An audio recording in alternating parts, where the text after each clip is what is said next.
Mole concept and molar mass. इस exercise अब हम लोग को पढ़ना mole concept and molar mass. अब देखो मोल कॉन्सेप्ट आता कहां से है, ठीक है। तो मोल कॉन्सेप्ट होता क्या है, सबसे पहले तो इसको हम लोग जान लेते हैं, ठीक है।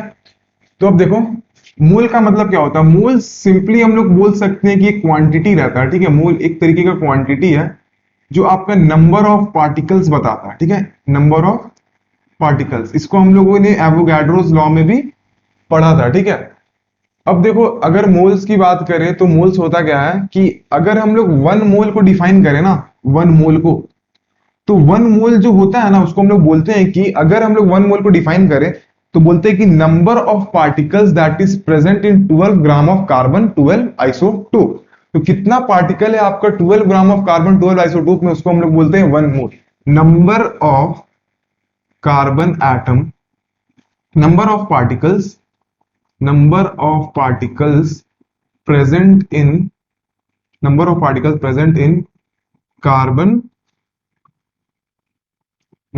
present in 12 gram of carbon 12 isotope, ठीक है।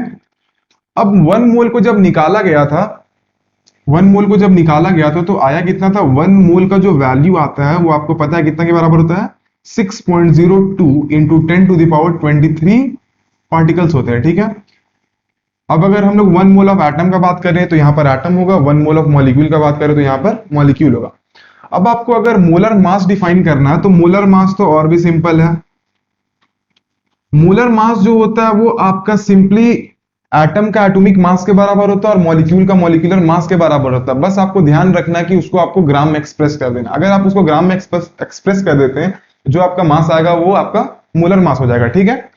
तो ये सिंपल है। मोलर मास को हम लोग बोल सकते हैं कि it is equal to the atomic mass of the atom और molecular mass of the molecule but expressed in grams. तो ये सिंपल है। अब जैसे कि मान लो आपको मोलर मास निकालना है वाटर का, ठीक है। वाटर का अगर मोलर मास निकालना है तो कितना हो जाएगा इसका मोलर मास, इसका हो जाएगा, अगर आपको निकालना है तो हाइड्रोजन का हो गया 1 into 2 plus 16 that is equal to 18 gram. ये आपका हो गया मोलर मास ऑफ वाटर। अगर आपको मोलर मास निकालना है CO2 का तो कितना हो जाएगा, 12 प्लस 16 इंटू 2 तो कितना हो जाएगा ये 44 ग्राम, ठीक है। बस इसको आपको ग्राम में एक्सप्रेस कर देना तो आपका ये मोलर मास आ जाता है।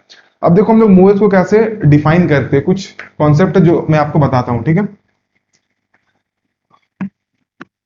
अब देखो जैसे कि अगर हम लोग बात करते हैं, आप किसी भी एटम को ले सकते हो, जैसे हम लोग सोडियम एटम का बात करते हैं, ठीक है। सोडियम एटम, तो सोडियम एटम का एटॉमिक नंबर होता है 11। अगर हम लोग इसके बारे में बात करें तो हम लोग बोल सकते हैं कि one mole of sodium atom, ठीक है, one mole of sodium atom का जो मोलर मास है वो आपका है 23 ग्राम, ठीक है।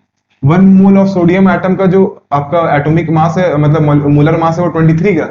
इससे आपको बहुत सारा इंफॉर्मेशन मिलता है। इंफॉर्मेशन ये मिलता है कि एक मोल सोडियम का आपका 23 ग्राम है, तो हम लोग बोल सकते हैं कि एक मोल, वन मोल ऑफ, अगर आप सोडियम का बात करें, वन मोल ऑफ सोडियम का बात करें तो उसमें कितना नंबर ऑफ पार्टिकल्स होगा, 6.02 into 10 to the power 23 atoms of Na होगा। आपको ये याद रखना है, एटम्स ऑफ Na, ठीक है। हम लोग किसी का भी एक मोल लेते हैं ना, तो एक मोल अगर एटम लेते हैं तो उसमें इतना नंबर ऑफ पार्टिकल्स होगा, ठीक है। ये तो हो गया सोडियम का बात। और यहां से हम लोग ये बोल सकते हैं कि 23 ग्राम ऑफ सोडियम एटम के पास कितना आपका एटम होगा, 6.02 into 10 to the power 23 atoms of Na।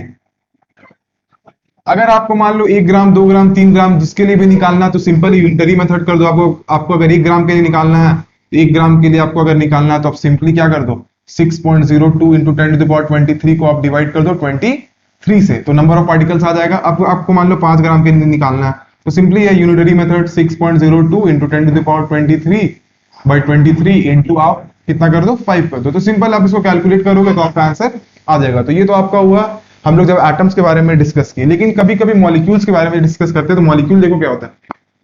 अब देखो जैसे कि हम लोग मॉलिक्यूल बात करें, NH3 के बारे में बात करते हैं, ठीक है। अमोनिया का अगर हम लोग मोलर मास अगर बात करें तो इसका मोलर मास कितना होता है, इसका मोलर मास अगर हम लोग निकालेंगे तो ये आपका होता है 17 ग्राम के बराबर, ठीक है। 14 इसका और 3 ग्राम इसका। तो अब हम लोग बोलते हैं कि एक मोल जो NH3 का है, 1 मोल ऑफ NH3 का जो है वो आपका कितना के बराबर है? 1 मोल ऑफ NH3 जो है उसका मोलर मास कितना है? 17 ग्राम। और इसमें number of particles, number of molecules आएगा, इस बार याद रखना, मॉलिक्यूल्स ऑफ एमोनिया, ठीक है, molecules of ammonia.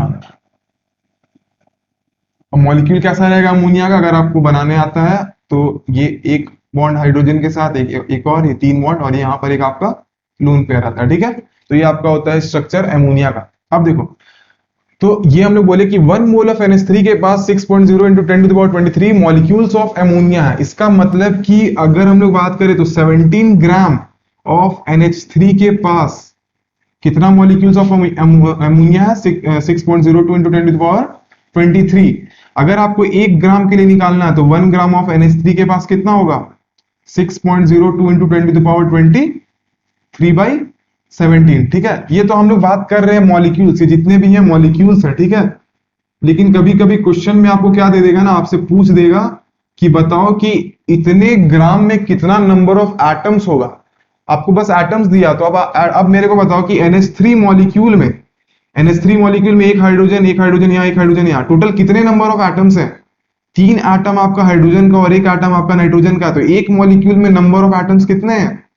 Number of atoms अगर आप बात करोगे तो 4 है। तो देखो, अगर एक मॉलिक्यूल में नंबर ऑफ एटम्स आपका 4 है, तो आपसे अगर पूछता है कि 17 ग्राम में कितना नंबर ऑफ, मतलब कि एक मोल में कितना एटम्स होगा, एक मोल में 1 मोल ऑफ NH3 में कितना एटम्स है, तो कितना आप क्या करोगे?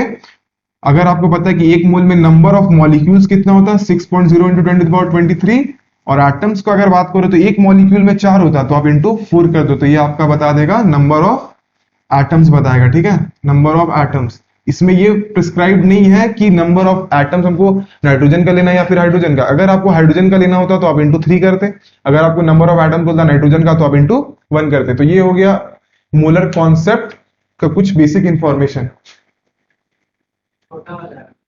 ये दिख नहीं रहा है? अच्छा ठीक है, वो तो कर देंगे, ये वाला छोटा करने से कोई दिक्कत नहीं है, ये बड़ा दिख रहा है ना ये नंबर, हाँ बस वही जानना, ठीक है। ये तो हो गया हम लोग का मोलर मास के बारे में। अब देखो, अगर कुछ हम लोग बात करते हैं परसेंटेज कॉम्पोजिशन के बारे में, ठीक है।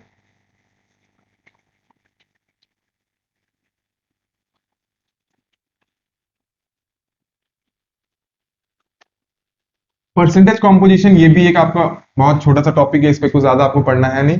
परसेंटेज कॉम्पोजिशन में क्या है कि आपको सिर्फ परसेंट निकालना, परसेंट निकालने आपको पता ही कि होता क्या है, ठीक है।